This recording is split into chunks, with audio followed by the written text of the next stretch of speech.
కొంతమంది పిల్లలు నిద్రలో పళ్ళు కొరుకుతుంటారు. Bruxism something correct. అంటారు కదా! అట్లా ఎందుకు చేస్తారు? యాక్చువల్లీ ఏమన్నా ప్రాబ్లమా? అదేమన్నా సీరియస్ ప్రాబ్లమ్ ఏమన్నా అవుతదా? రైట్ అండి. Bruxism is definitely serious problem. దాన్ని ఇగ్నోర్ చేయకూడదండి. కానీ మిక్స్డ్ డెంటిషన్ స్టేజ్‌లో అంటే పాల పళ్ళు ఊడిపోయి శాశ్వత దంతాలు వచ్చే సమయంలో చాలామంది పిల్లలకి ఈ బ్రక్సిజం అనేది ఉంటుంది. అంటే పళ్ళు ఊడిపోయి ఇంకో పన్ను వస్తుంది. వాళ్ళకి ఒక రెస్ట్ పొజిషన్ పన్ను ఎక్కడ నిలువుగా మనకు ఉండి నిలువుగా టచ్ అయ్యే పొజిషన్ ఉండదు కాబట్టి ఆ మసిల్స్ ఆ రెస్ట్ పొజిషన్ కోసం అలాంటి పళ్ళని నూరుతూ ఉంటారు. So in mixed dentition stage it is very common. But అది తగ్గిపోవాలి. ఇంకోటి ఏంటంటే చాలా చిన్న పిల్లల్లో మనం చూసినట్టయితే కడుపులో వర్మ్స్ కానీ అలా ఉన్నా కానీ కూడా పళ్ళు నూరుతారని చెప్తూ ఉంటారు. సో డెఫిషియన్సీ విటమిన్ డెఫిషియన్సీస్ ఉన్నా కడుపులో ఏమైనా వామ్స్ ఉన్నా కానీ కూడా ఈ పళ్ళు నూరుతూ ఉంటారు. సో వామ్స్ మీద కోపంతో పళ్ళు నూరుతారనమాట. అంటే ఏదో ఒక ఇరిటేషన్ ఏదో ఉంటుందండి. అదొక సైన్ అనమాట.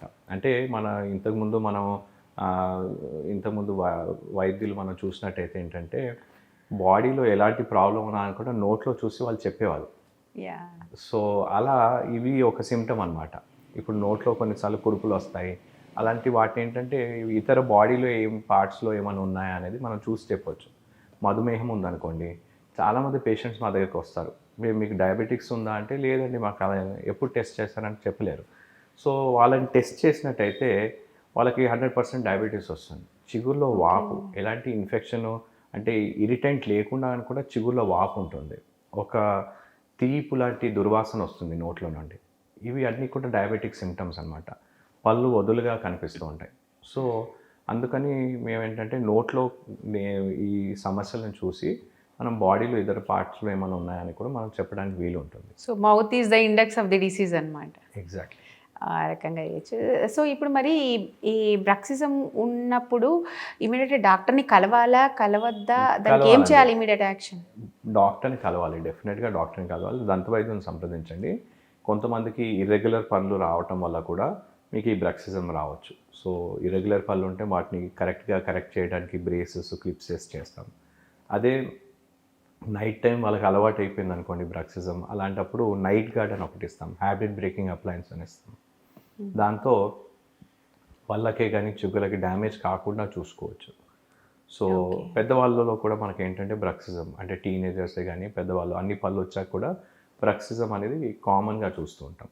సో దీనికి ఏంటంటే ఈ మధ్యకాలంలో మనకి రీసెర్చ్లో 90% వీళ్ళకి ఏంటంటే స్ట్రెస్ రిలేటెడ్ బ్రక్సిజం అండి. ఓకే. సో ఒత్తిడి వల్ల వాళ్ళు నిద్రలో కానీ ఉదయం పని చేసేటప్పుడు కూడా వీళ్ళు పళ్ళని గట్టిగా కొరకడం లేదంటే పళ్ళని నూరటం అనేది చూస్తూ ఉంటాం. So it is not simple problem, it is a complex problem, dysfunction అంటాము. సో దీనివల్ల ఏంటంటే ఒకటి పళ్ళు అరిగే అవకాశం ఉంటుంది నూరటం వల్ల. రెండోది గట్టిగా పళ్ళను కొరకడం వల్ల చిగులు కూడా దెబ్బతిని పళ్ళు కదిలే అవకాశం కూడా ఉంటుంది. మూడోది ఏంటంటే ఈ కండరాలు బాగా గట్టిపడిపోయి ఈ కండరాలు నెత్తి నొప్పి మైగ్రేన్ లాంటి సిమ్టమ్స్ ఈ జాయింట్ ప్రాబ్లమ్స్ టీఎంజే అని అంటాం. సో టెంపోరోమాండిబులర్ జాయింట్ ప్రాబ్లమ్స్ అంటే ఒకే సైడ్ హెడేక్ రావటం లేదంటే రెండు వైపులు చెవిలో నొప్పి రావటం అలాంటి సిమ్టమ్స్ కూడా చూస్తూ ఉంటాం. సో ఈ బ్రక్సిజంకి ఫస్ట్ అండ్ ఫార్మోస్ట్ మనం ఏంటంటే వాళ్ళకి ఈ నైట్ గార్డ్ అని ఇస్తాం. దాంతో ఏంటంటే ఇది నైట్ గార్డ్ ఆక్లూజల్ స్ప్రింట్ లేదంటే నైట్ గార్డ్.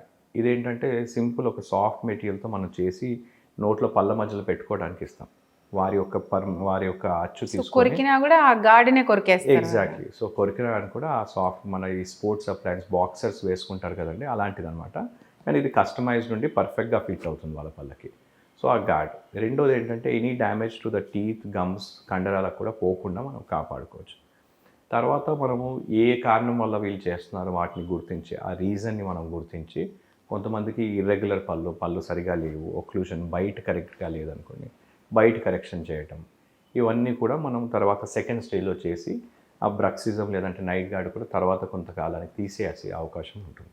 బట్ ఇది how could it relate to stress? ఇప్పుడు మార్నింగ్ అంతా స్ట్రెస్తో ఉంటే నైట్ ఎట్లా పళ్ళు కొరుకుతారు? అంటే ఎట్లా రిలేట్ అవుతుంది?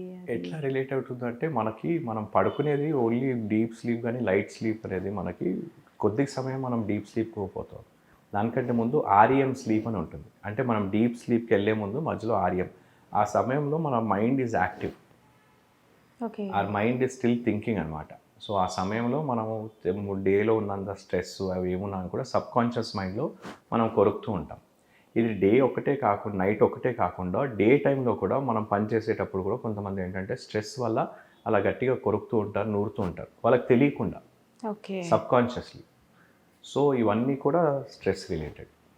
సో ఇంకా ఏది మొత్తం శరీరంలో ఏ జబ్బు వచ్చినా అది స్ట్రెస్ రిలేటెడే లేదంటే అయ్యేటట్టుంది ఇవి కదా. బ్రక్సిజం మనకి ఏంటంటే 90% ఈ మధ్యకాలం మనకి కరోనా సమయంలో మేము చూసాం కదండి. చాలామంది ఏంటంటే మా దగ్గరికి ఇమీడియట్ ఆఫ్టర్ ఈ లాక్డౌన్ ఓపెన్ అయిన తర్వాత సడన్గా పన్ను నొప్పితో వచ్చారు. మేము చూస్తే ఏంటంటే పళ్ళు చిట్లాయి, అంటే vertical God. Fractures. This is only reason, ఎందుకంటే ఇంట్లో ఉన్నారు, చాలా గట్టిగా తినే అవకాశం లేదు. So only because of stress.